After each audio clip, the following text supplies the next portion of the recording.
ত্রিপুরা এখন নেশার সামগ্রীর সাগরে ভাসছে। অত্যন্ত অভিনব কায়দায় অবৈধ নেশা কারবারিরা নেশা পাচার করছে।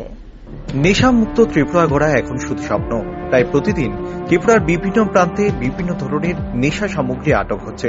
শুক্রবার সকালে এমনই ভাবে আগরতলা রেল স্টেশনে ত্রিপুরা সুন্দরী এক্সপ্রেসের মাধ্যমে গাঁজা পাচারকারী দুই মহিলাকে আটক করে রেল পুলিশ। সঙ্গে ত্রিপুরার এক নাগরিককেও জালে তুলল রেল পুলিশ। তাদের মধ্যে দুজনের বাড়ি বিহারে।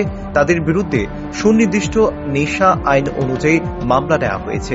পাশাপাশি তাদেরকে শুক্রবার আদালতে তোলা হবে বলে জানালেন রেল থানার এক আধিকারিক। তিনি বলেন, তাদের উদ্দেশ্য ছিল ত্রিপুরা সুন্দরী এক্সপ্রেসের মাধ্যমে বিহারের উদ্দেশ্যে গাঁজা পাচার করা।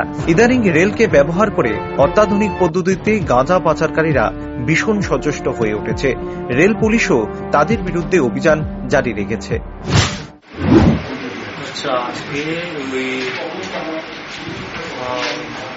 দুপুরবেলা ত্রিপুরা সুন্দরী এক্সপ্রেস যাওয়ার প্রান্তে আমরা গাঁজা সমেত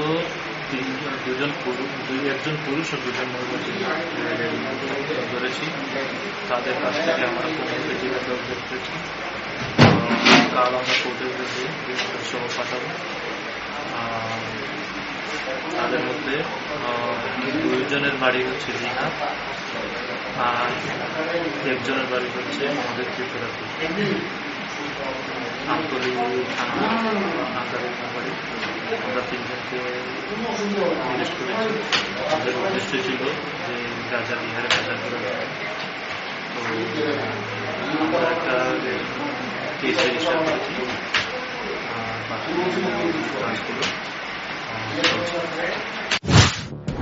রাজ্যে বিজেপি জোট সরকার প্রতিষ্ঠিত হবার পর ত্রিপুরাকে নেশামুক্ত করার প্রয়াস চালিয়ে যাচ্ছে। বিশেষ করে মুখ্যমন্ত্রী ডাক্তার মানিক সাহা ত্রিপুরাকে নেশামুক্ত করার লক্ষ্যে ক্লাব, সামাজিক সংস্থাগুলোকে প্রশাসনের সঙ্গে সাহায্যের হাত বাড়িয়ে দেওয়ার আহ্বান জানিয়েছেন।